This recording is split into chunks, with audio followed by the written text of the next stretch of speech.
Hi viewers, আসসালামু আলাইকুম। আমরা বরবটি ও লুদ্দা, এখন হয়তো আপনারা বলতে পারেন বরবটি বললাম লুদ্দা বললাম, এটা বিষয়টা কি? আসলে গ্রামগঞ্জের মানুষ তারা লুদ্দা বলে চিনে থাকে। পুস্তকে কিন্তু আমরা পাইছি কি বরবটি। এখন বরবটি গাছের উপকারিতা আর অপকারিতা, বরবটি গাছের কোনো রোগ বলা আছে কিনা সেই বিষয়টা নিয়ে কথা বলবো। বরবটি গাছ তো বেশিরভাগ জ্বালানি লাগে না, এইভাবে দাঁড়ানো দিলে চলে। আর হলো এই গাছের মধ্যে একটাই সমস্যা হয়, কালো মান্দাল গাছের মধ্যে থাকলে এই বরবটি গাছের যৌপুক আক্রমণ করে বেশি। এখন এই কালো মান্দালকে আপনি দূর করার জন্য আপনি কি ধরনের ওষুধ ইউজ করবেন এই বিষয়টা নিয়ে আপনাদেরকে কথা বলবো। আর বরবটি গাছ বেশি বড় হয় না, উচ্চা হয় না, এইগুলা গাছগুলো যত খারাপ দিবেন এগুলা তো ফুল আসবে।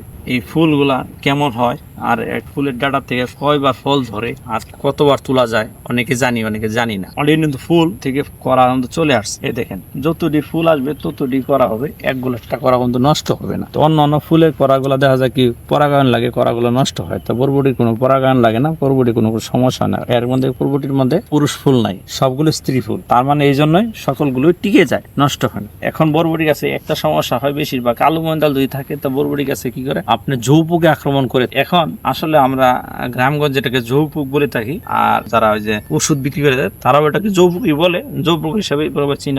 এই যে আপনাদেরকে দেখায়, আসলে আমরা যৌপুক নিয়ে কথা বলবো, তা আমরা ওই পুকটা নিয়ে কথা বলবো না। এই দেখেন এই মান্দাল গুলা এক প্রকারের ডিম পারে থাকে, এদের মুখে লালা দিয়ে। এটার থেকে দেখেন এক প্রকারের দেখা যায় এরকম একটা পুক ধারণ করে। এই দেখেন এইটা যদি পাতায় এবং কি যদি কোনো ফলনের মধ্যে যদি হয় তে ফলন গুলা নষ্ট হয়ে যাবে। না এই যে যৌপুকটা রসগুলা খেয়ে ফেলে, যখন রসগুলা যখন খেয়ে ফেলবে তখন তো ফলন গুলা নষ্ট হয়ে যায়, ফলন গুলা যখন চিপা হয়ে যায়, চলন গুলা বড় পুষ্ট নাম্পা হয় না। এগুলো বটবটি কিন্তু দেখা যাবে আপনার হাতের উপরে লাম্পা হয়। যখন এই যৌপুকে যখন আক্রমণ করবে অবশ্যই গাছগুলা এমন নষ্ট হয়ে যাবে। নষ্ট হয়ে যাওয়ার কারণ হলো দেখেন গাছের পাতাগুলো দেখেন, আমি দেখাচ্ছি। এই দেখেন পাতাগুলো এমন টুন্ডা হয়ে যাবে। এইগুলো এই গাছের যৌপুক আক্রমণ করছে, এই গাছের বাইরগুলো নষ্ট হয়ে গেছে। দেখেন এই যে আপনাদেরকে আরেকটা বিষয় দেখেন, এই যে দেখেন এটা যৌপুকে আক্রমণ করার কারণে এই যে বরবটিটা দেখেন এর গ্রোথ কিন্তু বৃদ্ধি পাইছে না। এই দেখেন মাথায় যৌপুক আক্রমণ করলে সবসময় মাথায় আক্রমণ করে। যৌপুকে যদি আক্রমণ করে থাকে তো এটা সবসময় লক্ষ্য রাখবেন, যৌপুকে আক্রমণ করলে আপনার ফসলগুলা বৃদ্ধি পাবে না, ফসলগুলা চিয়ন হয়ে যাবে, ফসলগুলো নষ্ট হয়ে যাবে। গাছগুলা দেখেন এই যে এই দেখেন এই গাছের মধ্যে এই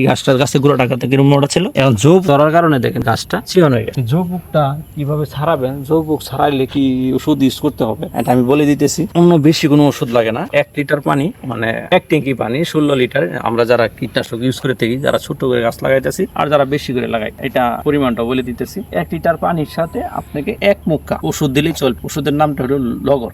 লগর ওষুধ কিন্তু আপনার এই মান্দালকে তাড়ানোর জন্য একমাত্র উপায়। এই লগর ওষুধ ইউজ করবেন 3 দিনের ভিতরে আপনার কোনো মান্দাল আসবে না। আপনি প্রতি 4 দিন অন্তর অন্তর আপনাকে এই লগরটা ইউজ করতে হবে। লগর ওষুধটা যখন ইউজ করবেন তখন যৌপুক থাকবে না। আপনি দেখবেন লগর ওষুধটা ইউজ করার সাথে দেখবেন আপনি ছিট পেরে দেখবেন যৌপুক গুলা গাছ থেকে পড়ে দিতেছে। পরের দিনে আয়োজন দেখবেন সকল যৌপুক গুলা পরে নষ্ট হয়ে গেছে, পরে কাঞ্জ হয়ে গেছে। এগুলো তো সবগুলো জীবিত। যে আমি যে পোকাটা দেখলাম সবগুলো কিন্তু জীবিত। এখন এই পোকগুলো যখন আপনাকে নষ্ট হয়ে যাবে, গাছগুলা এখানে বৃদ্ধি পাবে, গাছগুলা বাড়বে বেশি, গাছে ফলন দিবে বেশি। আর এই গাছে একটা ও দুইটা জোয়ারই যথেষ্ট। তৃতীয় জোয়ারে যদি আপনি আশা করেন তা আপনার ফলন কখনো বৃদ্ধি হয় না। প্রথম জোয়ারের ফলন আপনি তুলে সমর পারবেন না। আর এই ফুলগুলো একটু হালকা সাদা হয়, ভিতর অংশ একটু বেগুনি হয়, তো এটা আপনি জানতে পারলেন। আর এই দেখেন এটার মধ্যে যৌপুক আক্রমণ করে না বিদায় দেখেন এই দেখেন বরবটিটা কতটুকু বৃদ্ধি পাইছে, দেখেন কতটুকু নাম্পা।